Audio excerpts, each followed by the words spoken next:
on est heureux.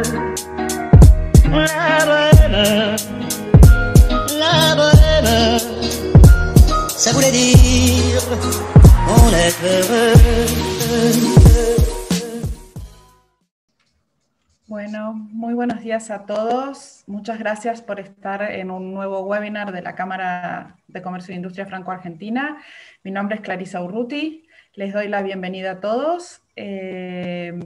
Antes de darle la palabra a Liliana Hidalgo, quería comentarles que las preguntas las vamos a hacer al final de la locución de Tomás Germán. Agradecemos mucho por estar hoy con nosotros haciendo esta presentación.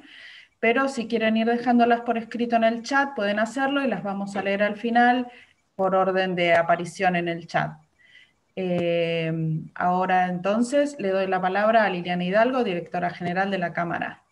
Muchas gracias. Gracias, Clary. Buenos días a todos. Un gusto recibirlos. Muchísimas gracias, Tomás Germano, por estar acá con nosotros para brindar un nuevo webinar a los socios de la Cámara.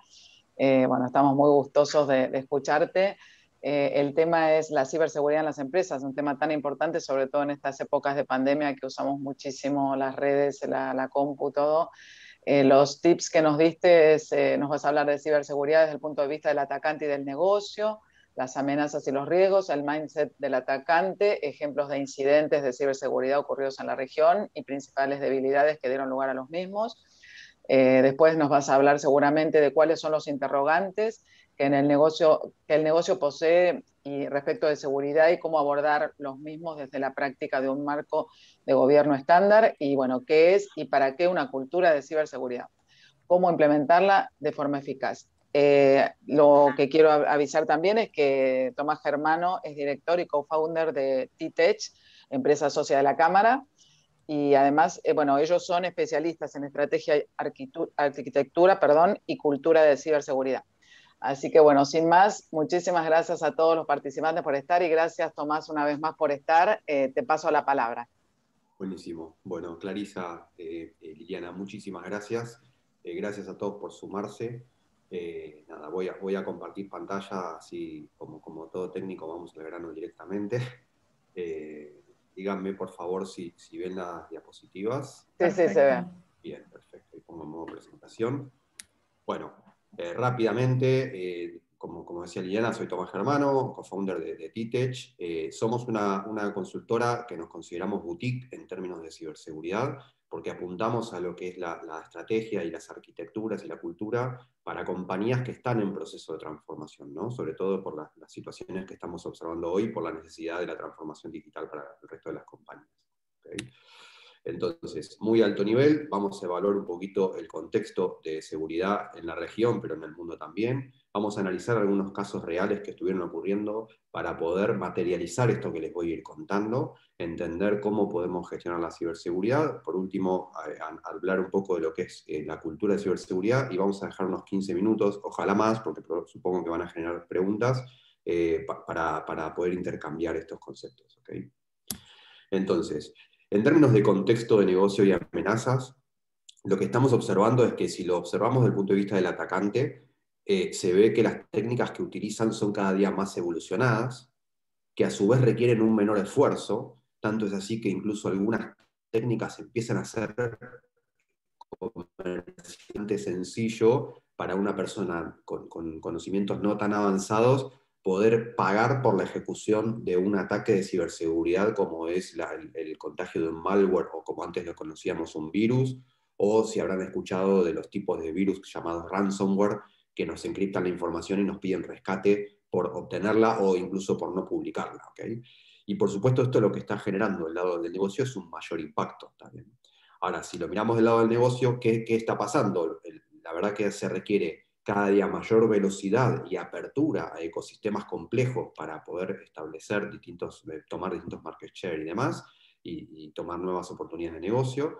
Esto genera arquitecturas más complejas asociadas a la necesidad de transformarse digitalmente, donde ya las tecnologías tal vez de hace algunos 10 años no son las mejores, y por lo tanto tenemos que ir a arquitecturas que nos requieren una mayor cantidad de activos a gestionar, donde estamos hablando de nube y demás, y sumando a lo que nos está pasando en términos de la pandemia, toda esta descentralización del trabajo que hemos tenido que establecer para poder seguir trabajando, ¿no? Donde antes una compañía en términos de seguridad o técnicos la podíamos ver como dentro de lo que se llama un perímetro. Hoy la compañía está 100% descentralizada y ya esas fronteras que antes nos protegían son totalmente difusas, ¿no?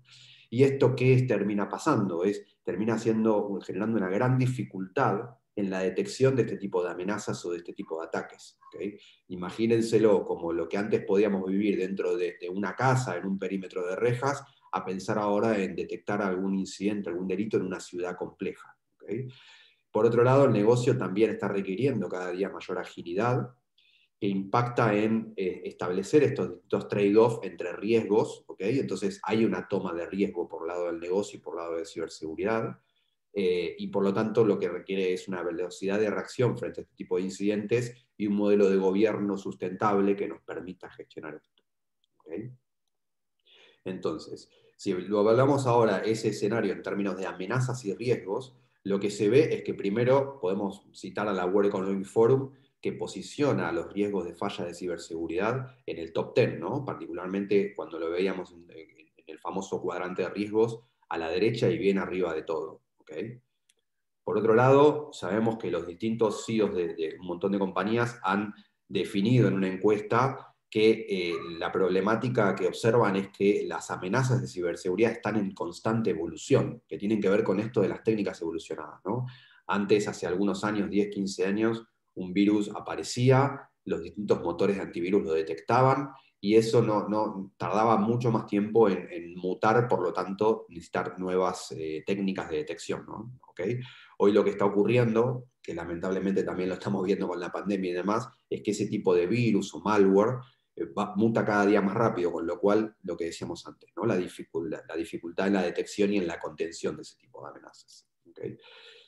Si por otro lado analizamos cuáles son las víctimas, podemos ver, por supuesto, y salen en los diarios y demás, que el 70% de esas víctimas son negocios grandes o compañías grandes, pero no dejemos de observar que el 30% de esas compañías impactadas terminan siendo pequeñas o medianas empresas, ¿no? Incluso cada día este porcentaje está creciendo más, porque en definitiva lo que hay es una gran escala en términos del atacante. ¿Okay?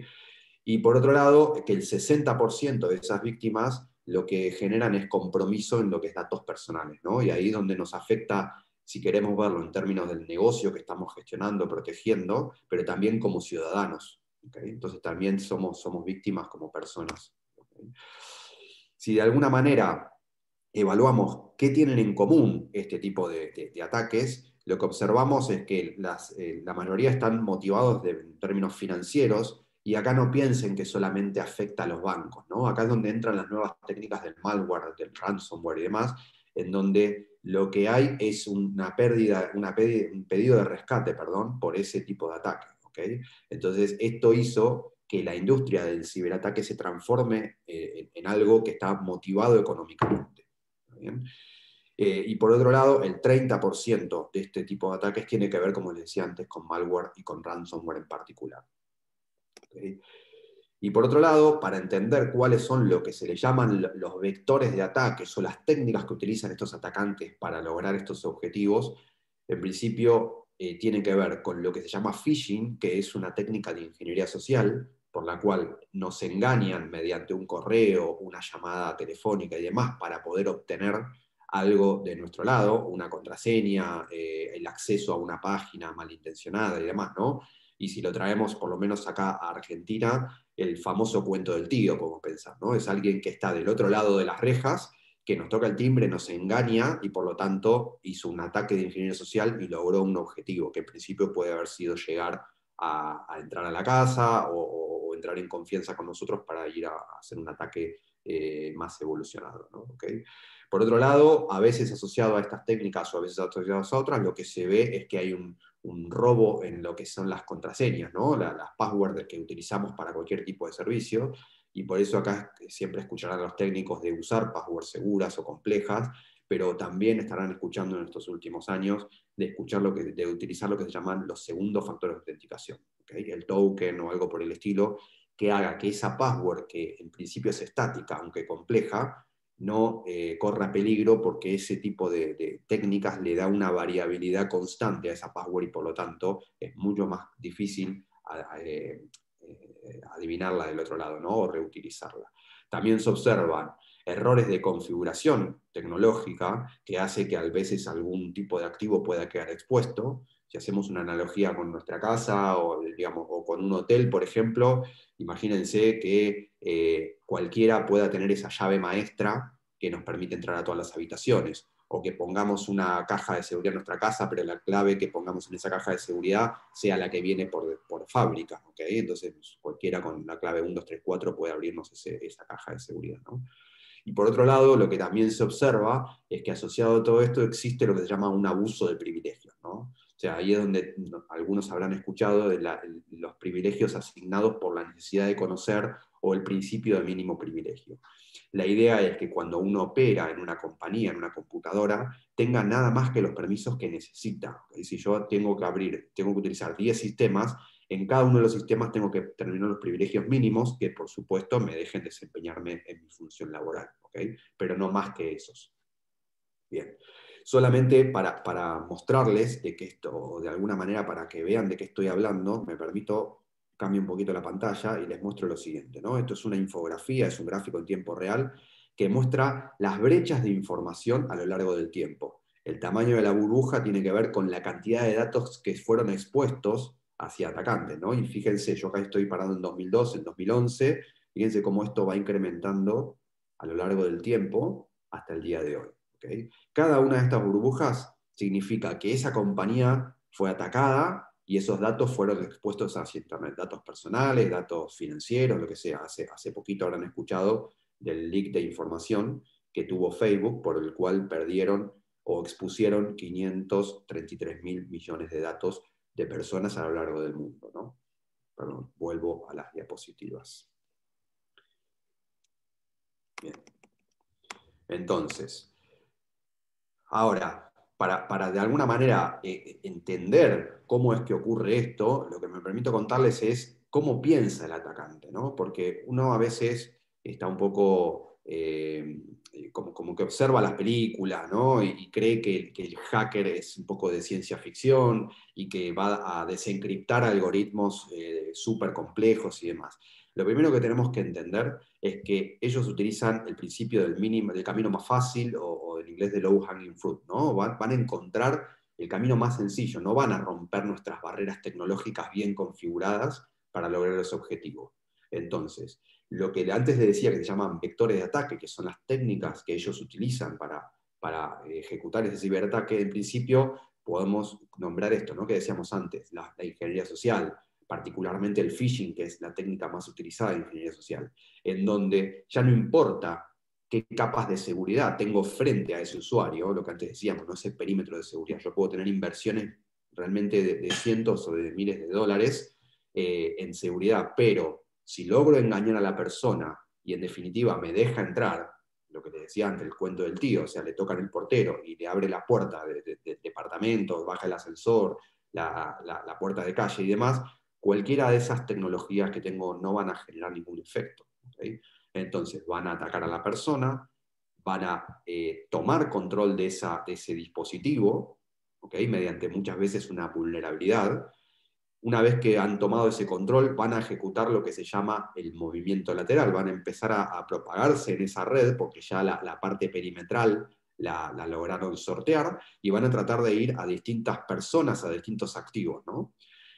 Después pueden ejecutar lo que se llama una falla en un proceso, dentro de una aplicación, dentro de un proceso, digamos. Puede pasar de distintas maneras. Después vamos a ver un caso interesante de algunos años que ocurrió en Todo Pago, en donde un proceso pensado en la aplicación mobile hacía que puedan extraer dinero de cajeros automáticos. ¿Okay? Por otro lado, pueden ejecutar o utilizar lo que se llaman vulnerabilidades en las tecnologías, ¿no? La vulnerabilidad, imagínenselo como que es una falla de fábrica de esa tecnología, de ese software. ¿Okay?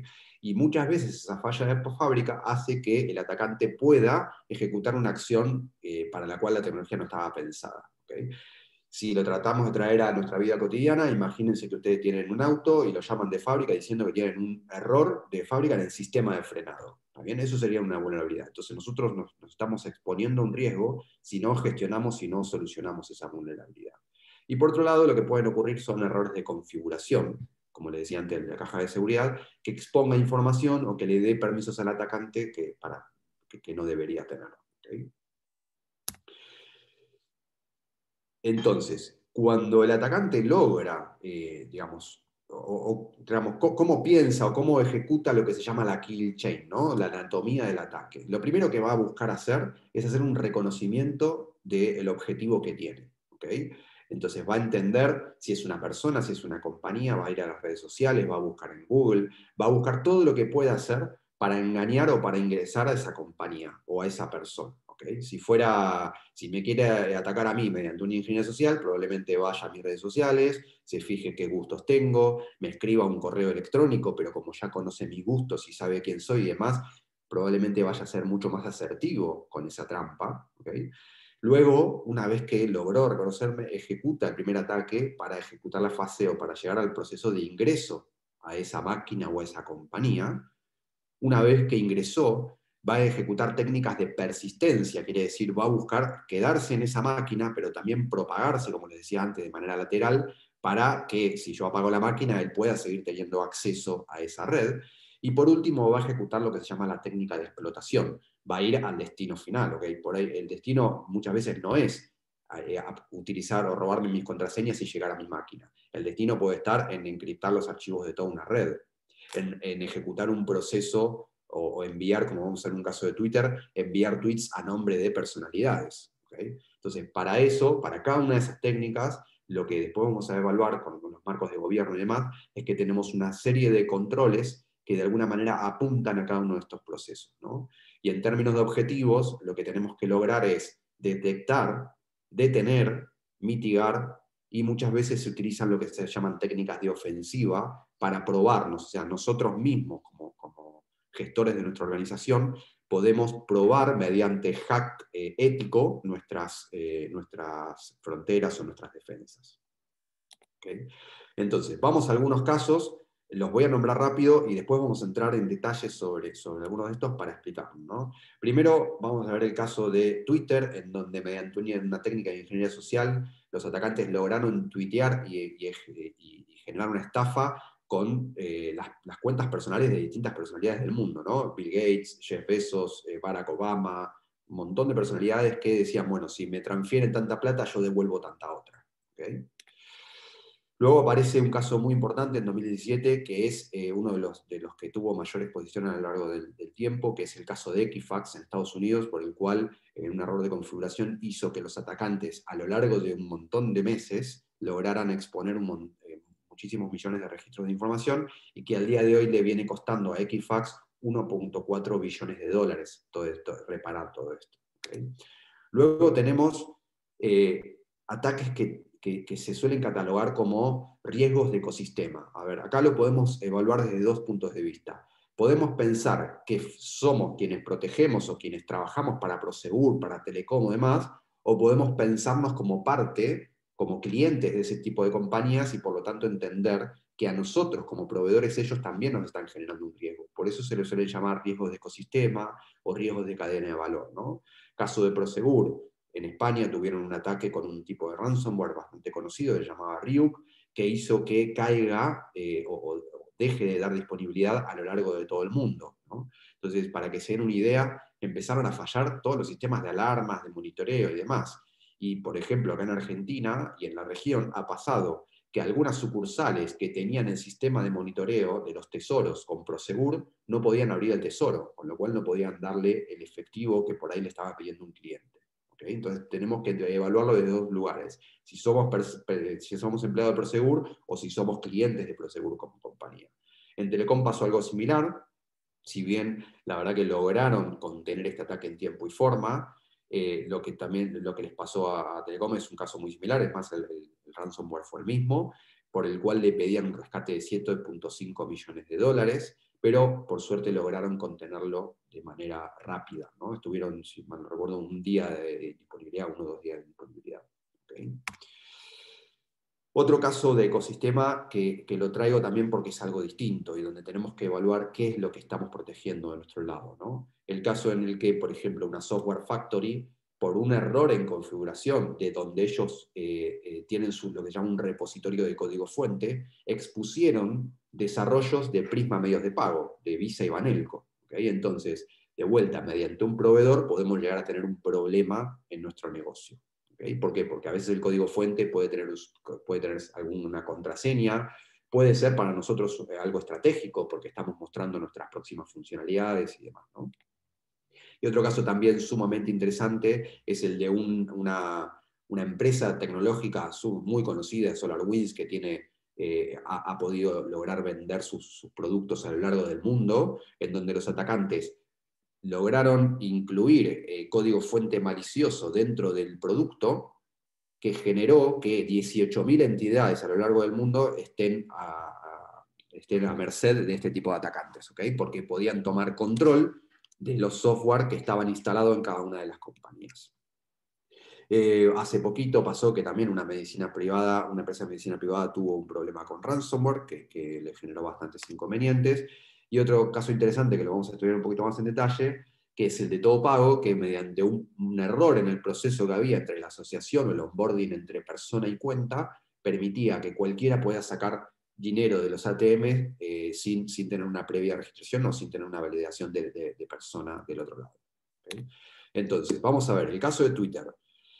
¿Qué pasó en este caso? ¿No? O sea, hubo un ataque de ingeniería social por el cual el atacante engañó a algunos empleados de esa compañía para poder tomar control de esos sistemas y tuitear a nombre de algunas personalidades, puse acá, pero son un montón más, ¿no? Okay, Barack Obama, John Biden, Jeff Bezos. Imagínense la credibilidad que tienen estas personalidades frente a Twitter. Entonces, este tipo de estafas generó del otro lado muchas personas que cayeron y hicieron esta doble transferencia de efectivo para ver si les devolvían ese valor en criptomonedas. ¿Okay?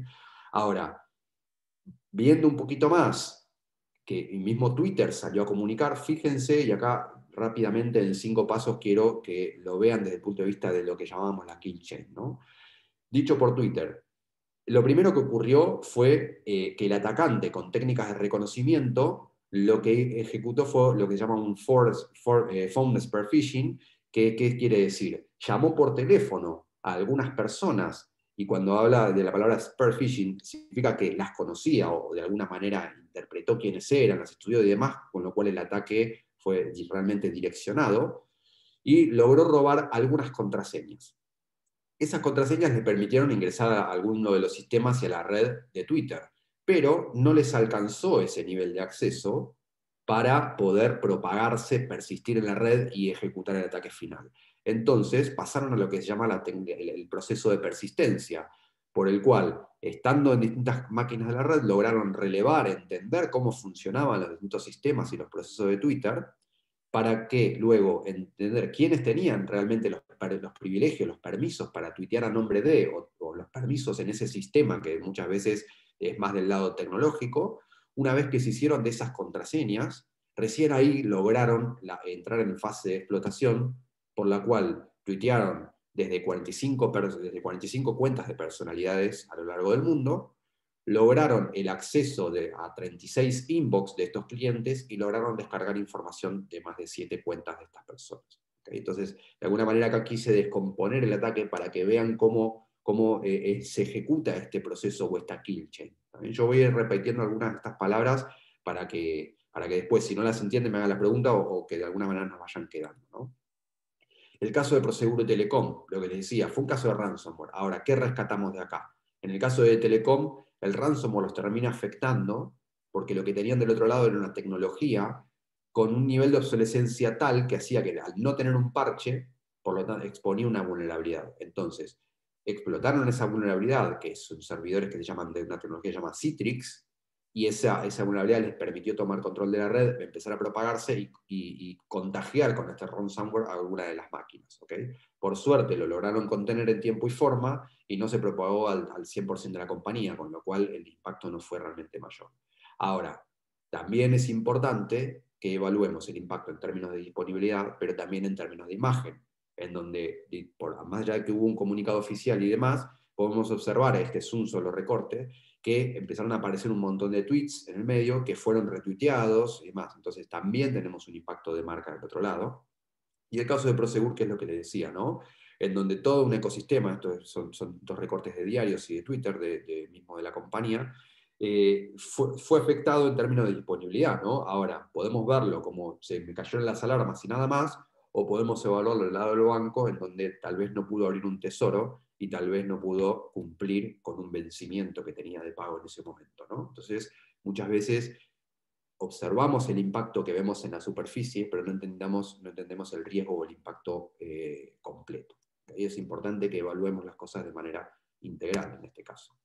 El caso de Equifax, ¿no? En donde el New York Times lo que muestra es que al día de hoy se le afectaron 143 millones de datos de distintas personas, sobre todo en Estados Unidos, pero también a lo largo del mundo. Eso generó en la compañía una caída en las acciones y una pérdida de 4.3 billones de dólares. Incluso los reportes oficiales, digamos, del Senado y demás, hablan de que el ataque fue enteramente prevenible y terminan hablando de negligencia del lado del equipo de ciberseguridad. Acá me voy a detener un poquito más, porque me parece que también es interesante evaluarlo, y lo que les traje es una línea de tiempo de cómo se ejecutó ese ataque. ¿Okay? Entonces, allá por 2017, en mediados de febrero, aparece lo que se llama una vulnerabilidad, que les contaba, ¿no? Entonces, las vulnerabilidades muchas veces aparecen, pero del lado del fabricante de ese software no tenemos un parche. Entonces, esa vulnerabilidad se le suele llamar vulnerabilidad de día cero, ¿bien? Porque no tiene una forma de solucionarlo. En ese momento lo que tiene que hacer la compañía es, con otras técnicas de protección, reducir ese riesgo a un residual aceptable, poniendo otras tecnologías que nos permitan como enmascarar o poner un cascarón por afuera de esa vulnerabilidad. ¿Okay? Un mes después sale el parche del fabricante. Incluso la compañía es avisada por un organismo que se suele llamar CERT, que son organismos que están justamente dedicados a esto, ¿no? A generar avisos y a proteger al país, incluso esto es un organismo nacional, de este tipo de vulnerabilidades. Ahora, hasta ese momento, incluso Equifax no hizo caso o en realidad no prestó atención a ese aviso del CERT. ¿Okay? Siguieron pasando los meses. Mediados de mayo se ejecuta el hackeo por el lado de los atacantes, empieza a existir o empieza a robarse de a poquito esta información, lo que se llama el leak de los datos, ¿no? Empieza como a salir, estos datos no salen todos de una, ¿okay? Y recién el ataque es detectado 2 meses después, y recién ahí, después de esa detección, la vulnerabilidad es patcheada, ¿okay? O es parcheada, perdón que a veces hablo en bilingüe. Entonces, fíjense que acá es importante que entendamos que la gestión lo que tiene que lograr reducir son estos tiempos. ¿Sí? Hoy ya no podemos pensar en que vamos a ejecutar un montón de técnicas de seguridad que van a hacer que nadie nos pueda atacar. Y es más, el mindset cambió incluso de quienes defendemos las compañías, de que hoy estamos constantemente diciendo, bueno, me están atacando, ¿qué hago?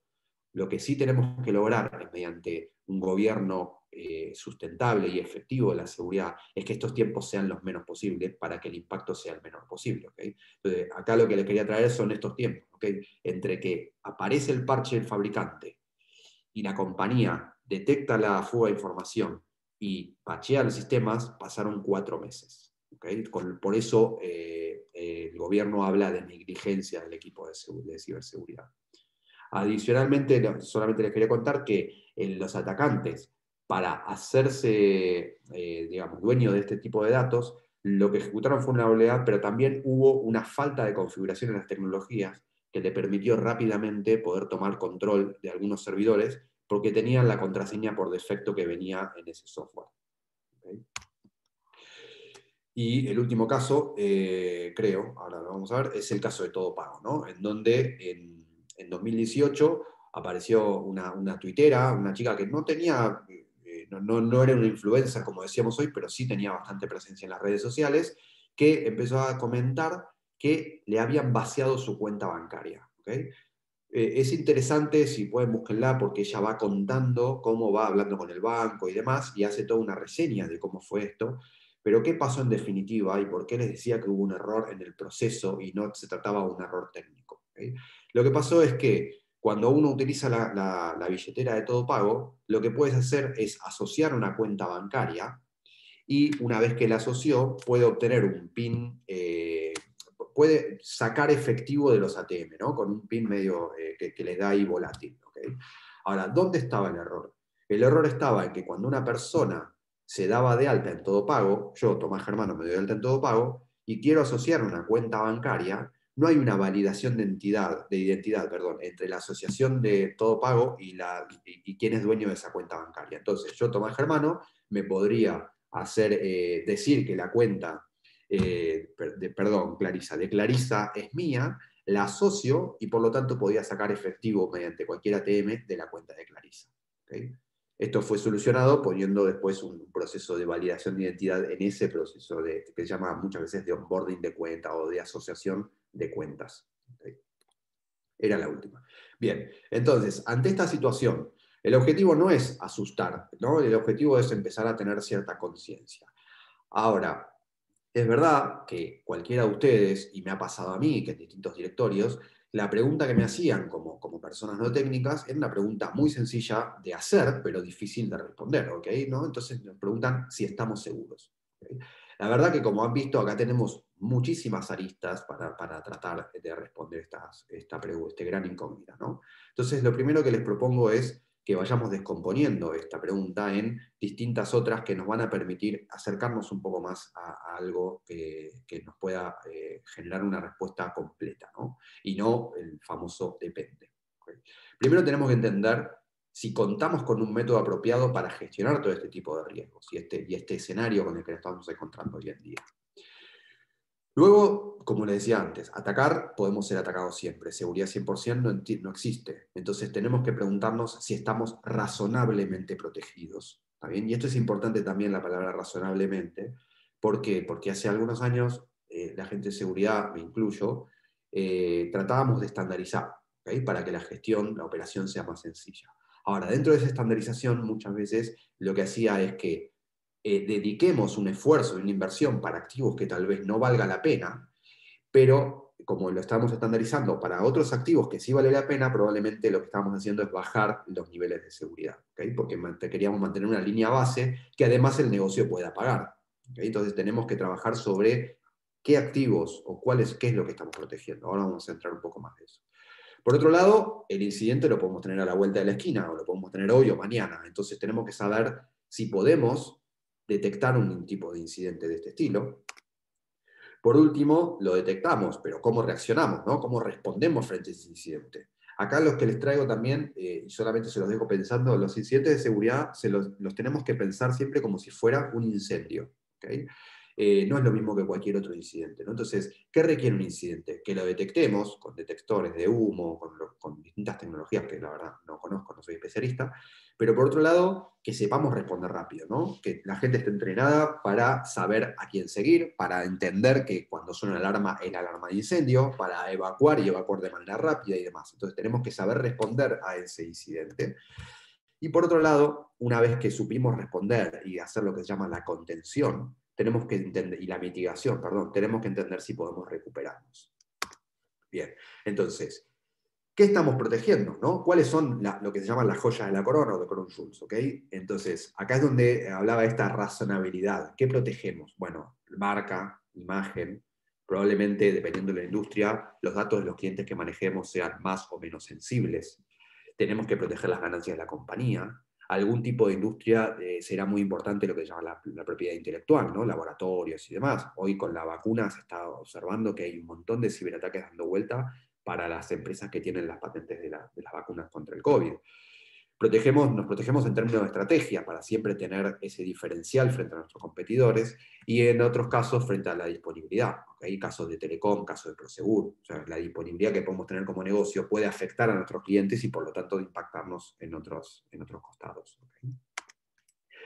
Con lo cual, lo que les propongo es que repasemos, primero que entendamos cuáles son estos frameworks de control, de gobierno y de manejo de riesgos que hacen que esta gestión sea efectiva y sustentable, ¿no? O sea, muchas veces quienes venimos de seguridad, quienes venimos de un costado más técnico, realmente dentro de nuestro proceso de pensamiento, de nuestra forma de trabajo, ejecutamos algunas de estas acciones, pero la verdad es que la ejecutamos de manera desordenada tal vez, o nos olvidamos de cosas y demás. Entonces ahí es donde entran los frameworks que fueron estandarizados a lo largo del mundo, que nos permiten ordenarnos. Son realmente metodologías. Imagínenselo como un checklist. ¿Okay? Entonces, acá tenemos tres tipos de frameworks o de modelos de control. Modelos de control que van al hueso, van a decirte, bueno, poné una contraseña segura, ejecutá un programa de concientización y demás.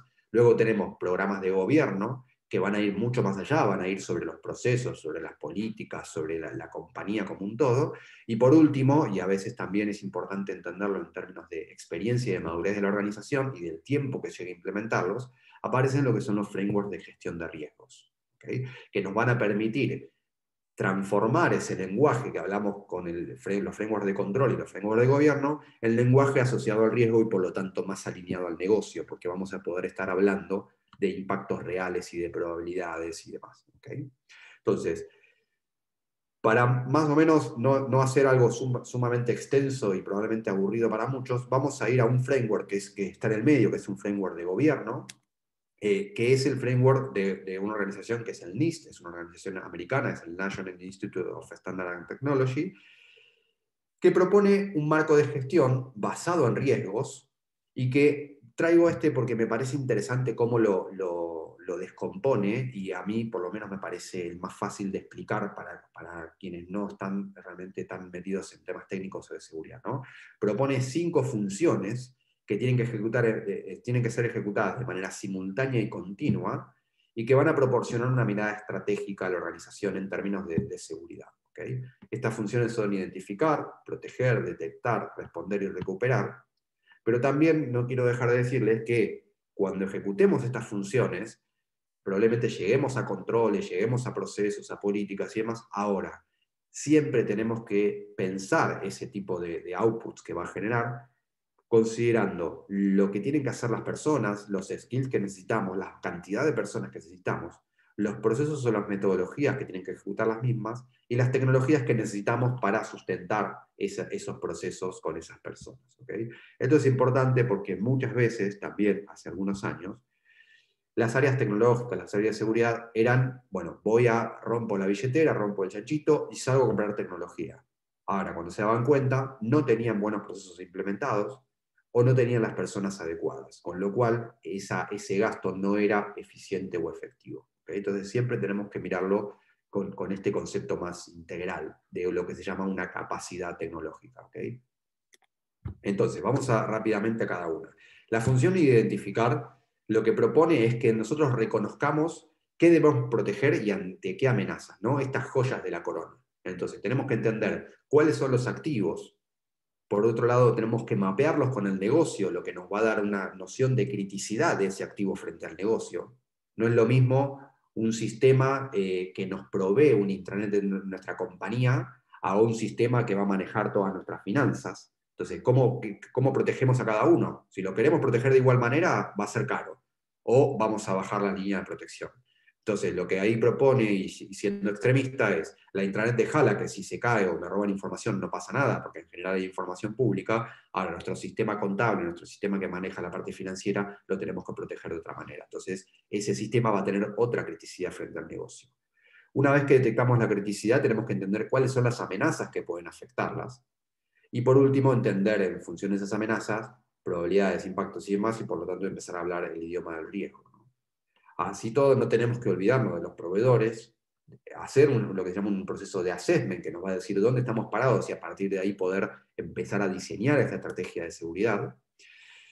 Y lo que le quería dejar es esta gran frase, ¿no? Que tiene que ver, o la traigo un poco de esa frase de lo que no se puede medir, no se puede gestionar. Acá lo que es lo desconocido no lo podemos gestionar y por lo tanto proteger, ¿no? Todo activo que nosotros no conozcamos y no tengamos clasificado para seguridad es un punto ciego, y por lo tanto, al ser un punto ciego, no le podemos aplicar técnicas de protección, y por lo tanto no sabemos, como le pasó a Equifax, que meses después tuvimos un inconveniente. ¿Okay?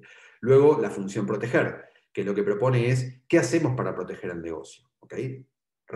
Vamos a suponer que reconocimos ese activo, o esos activos que tenemos que proteger. Ahora, esos activos van a tener distintas necesidades en términos de integridad, en términos de confidencialidad y en términos de disponibilidad. No va a ser lo mismo un dato secreto, ¿no? Un saldo que tengamos en algún sistema bancario o la historia clínica en algún sistema de una compañía de salud, a el servicio, el activo de enlaces de comunicación de Telecom, ¿no? Donde le va a pedir disponibilidad, y del otro lado nos van a pedir confidencialidad. O si hablamos de saldos o de historia clínica también, el nivel de integridad que va a necesitar ese dato va a ser realmente mayor frente a una política o a un estándar que tenemos escrito en un intranet, ¿no? Ahora, para proteger ese tipo de activos, tenemos que trabajar siempre con lo que se llama las identidades, los usuarios, las contraseñas y demás, trabajar sobre las configuraciones de las distintas tecnologías para que realmente no estén de fábrica y hagamos lo que se llama un tuning, un hardening de esa tecnología para que funcione de la mejor manera. Tenemos que protegernos o parchear y gestionar lo que se llaman las vulnerabilidades de los sistemas, implementar tecnologías de protección y siempre, y después vamos a dedicarle un apartado particular, ejecutar procesos de concientización o de generación de cultura de seguridad de la información. ¿Okay? El objetivo de todo esto es que si tenemos un incidente lo podamos contener de la mejor manera. Luego tenemos la función detectar, ¿no? Entonces respondíamos la pregunta anterior. ¿Cómo detectamos? ¿Sabemos, podemos detectar un tipo de estas amenazas? Entonces, como veíamos en el caso de Equifax, a mayor velocidad de detección, las técnicas de contención van a ser más efectivas y por lo tanto el impacto del negocio va a ser menor. Ahora, fíjense dónde estamos parados. Un estudio de IBM lo que demuestra es que el tiempo promedio que estamos detectando, que estamos tomándonos para identificar y contener una amenaza es de 280 días. Es mucho tiempo. ¿Okay? Esto tiene que ver con el proceso de ejecución de toda esa kill chain, de todas esas fases de ataque que ejecuta cada uno de los atacantes. Por otro lado, decíamos, bueno, ¿podemos responder frente a un incidente? Entonces acá lo que tenemos que entender es que tenemos un activo o un negocio en riesgo, para lo cual debemos detectar técnicas de detección que nos permitan, para contener, ejecutar técnicas de contención y de mitigación de esa amenaza. ¿Okay? Para eso lo que tenemos que tener son planes de respuesta definidos, planes de comunicación definidos. O sea, fíjense, incluso ayer, no sé si habrán escuchado, Naranja incluso fue afectado por un ataque. Digo, hay una comunicación formal hacia afuera de la compañía, hacia la prensa, hacia las redes sociales. Tiene que haber una comunicación formal interna para que un empleado no diga, no, bueno, nos están atacando y dé información de más o de menos. Tenemos que tener buenos procesos de análisis definidos, tenemos que tener buenas técnicas de mitigación, y esto además tiene que ser un proceso de mejora continua, incluso tenemos que estar probándolo continuamente. ¿Okay? Y por último, lo que es la función de recuperar. ¿Okay? Perdón que miro la hora. Entonces, acá lo que buscamos es que el negocio continúe operando, ¿okay? Darle resiliencia al negocio. Voy a acelerar un poquito y entramos en lo que es la cultura de seguridad. Entonces, para hacer todo esto y para redondear este proceso de gobierno, lo que necesitamos es que todos sean parte de sentirse parte de lo que es seguridad, ¿no? Entonces, lo que busca una cultura de seguridad es que todo el mundo tenga este sentido de ownership, ¿no? Mediante el entrenamiento. ¿Por qué? Porque el usuario es el eslabón más débil si no está correctamente entrenado. ¿Okay? Y además tenemos que balancear lo que decíamos antes, este sistema entre procesos, tecnologías y personas. ¿Okay? Que entendamos que la seguridad la hacemos entre todos. Para eso, el proceso de cultura de seguridad tiene que estar correctamente liderado, tiene que ser una necesidad o tiene que ser algo que le importe al liderazgo de la compañía. Tenemos que ejecutar técnicas de entrenamiento continuo, tenemos que probar ese entrenamiento y por otro lado tenemos que estar constantemente comunicando los resultados para generar una retroalimentación, ¿no?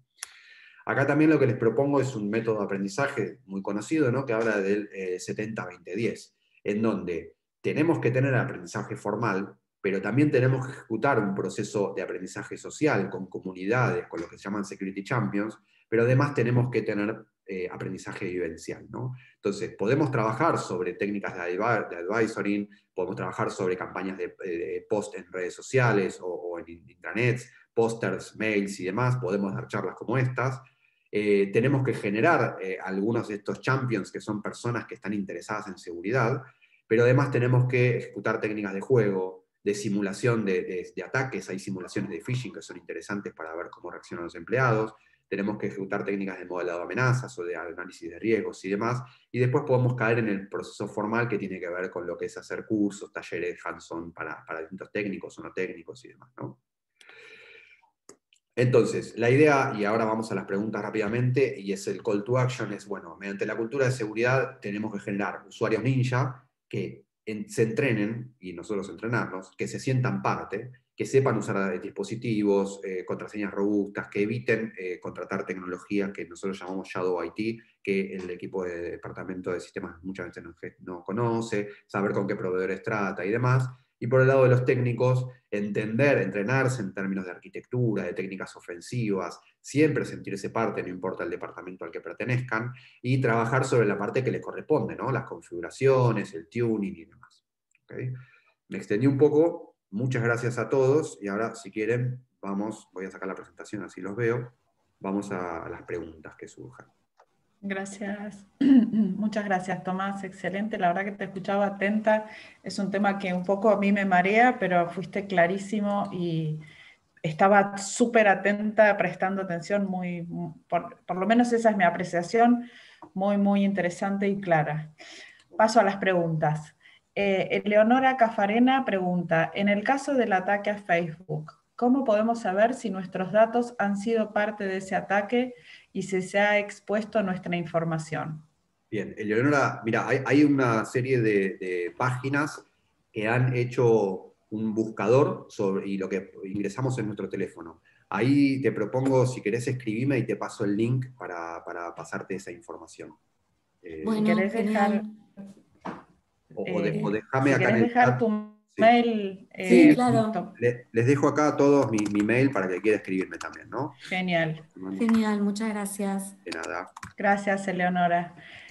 Diego Romero pregunta, según tu experiencia, ¿cuán preparado está nuestro país para responder a ataques a infraestructuras críticas? Como ejemplo, cito el caso reciente de las plantas potabilizadoras de agua en Estados Unidos o el poliducto operado por Colonial Pipelines.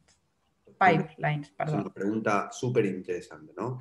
Lo que habla es las redes industriales, las plantas de energía, las potabilizadoras y demás, tienen sistemas que gestionan con sensores, con un montón de electrónica, este negocio, ¿ok? Y muchas veces lo que pasaba, lo que sigue pasando, es que esas tecnologías no están correctamente aseguradas, ¿ok? La verdad que en nuestro país han evolucionado mucho, se está trabajando, pero yo creo que nos falta. Es más, para que se den una idea, este estándar NIST que generó Estados Unidos se genera a partir de distintos incidentes que ellos tuvieron con lo que se llaman sistemas de control industrial. ¿Okay? Entonces, yo creo que tenemos que estar trabajando. Hay una gran inversión que hacer porque los sistemas que utilizan son obsoletos, son electrónica, pero bueno, sé de muchas petroleras y demás que están trabajando sobre esto para mejorar cada día más. Bueno, muchas gracias, Tomás. En el chat no tengo más preguntas. No sé si alguien quiere hacer... Hay pregunta, perdón, Alejandro García. ¿Cómo ves el tema de seguridad en el mundo del IoT? El IoT. IoT. El Internet, sí, esto, a ver, el IoT para todos también está muy asociado a los dispositivos que se conectan a Internet, ¿no? Más allá de las máquinas o de estos sistemas industriales. Y esto incluso nos afecta a nosotros como personas. Nuestra casa, yo tengo hasta acá en casa una caldera que tiene una aplicación mobile por la cual me puedo conectar y manejar la calefacción y demás. Hay heladeras, hay cámaras en nuestras casas y demás. La verdad que ahí hay que trabajar muchísimo. ¿También? Tenemos que ser muy conscientes, y no tuve tiempo para mostrárselos, pero hay un montón de cámaras que nosotros a veces instalamos sin darnos cuenta en nuestras casas, que son cámaras Wi-Fi y demás, que quedan expuestas a Internet. No lo vamos a encontrar en Google, pero hay buscadores especializados, hay uno que se llama Yodan, que exponen lo mismo que nosotros podemos ver del celular, lo puede ver cualquiera, porque el celular lo puede acceder a esa cámara por Internet. ¿Okay? Entonces tenemos que tener mucho cuidado con este tipo de cosas. Ha pasado y sigue pasando hasta con dispositivos que utilizan en clínicas de estudios complejos, ¿no? Tomógrafos y demás, que exponen esta información hacia Internet y no está correctamente segurizada. Hay compañías que entienden esto y empezaron a trabajar, al igual que los de sistemas industriales, pero la verdad que hay que trabajar mucho sobre la cuestión. Y a cada uno de ustedes les digo ya en plano personal, cuídense con este tema de publico o accedo por el celular a las cámaras que instalé en mi casa. ¿Okay? Porque muchas veces eso está expuesto y en definitiva terminan viendo nuestro movimiento interno. Súper interesante eso, porque en casa tenemos cámaras, así que lo voy a hablar con mi marido. Gracias. Tomás, tenemos otra pregunta de Mariela Sosa, de la Delegación Europea. Sí. Dice, ¿hay ayudas o capacitaciones desde el gobierno nacional o de la ciudad, provinciales, etcétera, para concientizar o ayudar a las empresas en este tema? Mirá, a ver, lo que en principio se empezó a generar es un marco de ciberdefensa, ¿ok? Ahora, no estoy seguro si con este marco están llegando a formar o a capacitar a las organizaciones. Hay distintas entidades, estos que le decía del caso de Equifax, los CERTs y demás, que lo que exponen son alertas de seguridad. Lo que pasa es que yo todavía veo que no es masivo, ¿también? O sea, por ahí si uno decide seguirlos en redes sociales y demás se entera, pero no está llegando, no está siendo socializado a todos. Entonces, hay marcos, ¿no? Por supuesto, la industria financiera tiene el BSRA con su marco y demás, la Superintendencia de Riesgos tiene un marco un poco más laxo, pero lo tiene. Lo que esto tiene que ocurrir es ir creciendo al resto de las industrias, ¿ok? Todavía estamos un poco atrás. También hay una ley que todavía tenemos que evolucionar en Argentina, pero es la Ley de Protección de Datos Personales, que de alguna manera regula cómo las organizaciones protegen los datos de los ciudadanos. ¿Okay? Pero, insisto, tenemos que, como país tenemos que seguir trabajando en esto. Gracias, Tomás. Una pregunta más de Camila. Dice, ¿qué recomendación le podrías dar a un emprendimiento pyme que esté comenzando? ¿Cómo saber dónde se coloca la información clave y en qué herramientas o aplicaciones confiar ese proceso? Totalmente. Y es súper interesante, porque la verdad es que obviamente, y es entendible, las pymes no tienen muchas veces la posibilidad de invertir o el conocimiento y demás. Primero, Camila, te ofrezco que me escribas, no tengo problema, pero a ver, tienen que trabajar sobre entender primero cómo operan, ¿no? O sea, si usan G Suite, si usan Google Drive, si usan Office 365, entender qué información gestionan, tratar de que la información no esté dentro de las máquinas de las personas, sino que esté en estos recursos compartidos. Si tienen este tipo de plataformas, muchas veces de manera gratuita pueden implementar lo que se llaman factores de autenticación alternativos. Yo, por ejemplo, en mi cuenta de G Suite corporativa, cuando me logueo, tengo una aplicación en el teléfono que tengo que aprobar esa autenticación, ese logueo. ¿Okay? Entonces no me valgo solamente de mi contraseña, sino que agrego lo que se llama un segundo factor de autenticación. Es importante que trabajen sobre esto. En la medida de lo posible tener las máquinas con sistemas operativos actualizados, Windows 10, macOS y demás, y con los parches al día. Eso es lo más importante, y el antivirus. ¿Está bien? Pero tenemos que ser ordenados, cuidadosos. De vuelta, te invito a escribirme, no tengo ningún problema. Gracias, Tomás. No hay más preguntas. Sí tengo un comentario de Roberto Rubiano que dice, cabe mencionar que la Ciudad de Buenos Aires tiene un CSIRT para ayudar al ciudadano. Correcto. Y dice que es muy buena la charla. Sí, y que además existen centros de asistencia a nivel judicial de las fuerzas y en otras provincias. Correcto, lo hay, y me parece un gran avance que empezaron a aparecer marcos de gobierno de ciberdelito, de ciberriesgos y demás.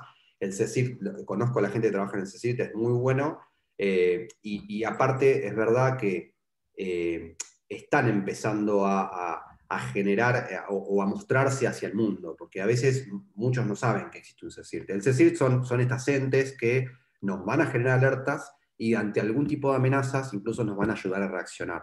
Muy común para las compañías es cuando les hacen un ataque esto de phishing, pueden llamar a un CSIRT para que bajen los sitios fraudulentos que generan los atacantes o demás, ¿ok?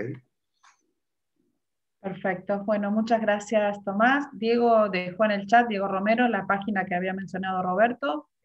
En el chat no tenemos más preguntas, así que por mi parte te agradezco muchísimo. Como te decía, para mí fue súper útil, es un tema que me supera a veces y fuiste muy claro.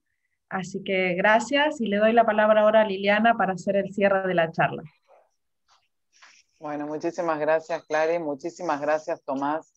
Realmente estuvo muy interesante, como decía Clary. Nos da un poco de miedo escuchar todos los ataques que hay por todos lados. Hay que estar muy atento. Tengo gente conocida que le ha pasado, que le han sacado claves. Es increíble cómo se las rebuscan para que uno les dé datos que no debería. Te agradecemos muchísimo, tenés una gran expertise, se nota con la fluidez que explicás cómo dominás el tema. Así que bueno, esperemos que pronto podamos echar mano a esas herramientas que vos, a consultores como con la expertise que tenés vos, porque la verdad que te da como miedo de estar demasiado expuesto y como todo, ¿no? No te das cuenta que estabas vulnerable hasta que te pasa, ¿no es cierto? Parece que no nos va a pasar nunca y en algún momento nos pasa. Así que espero que muchos socios se sumen a hacerte consultas y nosotros también. Así que bueno, muchísimas gracias por estar acá. Te paso un momentito la palabra si quieres despedirte del auditorio. Sí, por supuesto. Desde ya, muchísimas gracias a todos. Gracias por las preguntas. Está buenísimo que a mí esto me apasiona, entonces es interesante que hagan estas preguntas y vea interés. De vuelta, los invito a todos a escribirme sin ningún problema. Digamos, si podemos ayudarlo como compañía lo haremos, y si no, en términos personales también. ¿Bien? Así que a mi mail, a mi LinkedIn, a cualquier lado me pueden escribir y contactar. Bárbaro, Tomás, muchísimas gracias. Muchísimas gracias a todos los participantes, a Clary que organizó la charla, y nos vemos la próxima. Gracias, Tomás. Un gusto saludarte. Gracias. Gracias a todos. Hasta luego. Gracias a todos. Gracias a todos. Buenos días.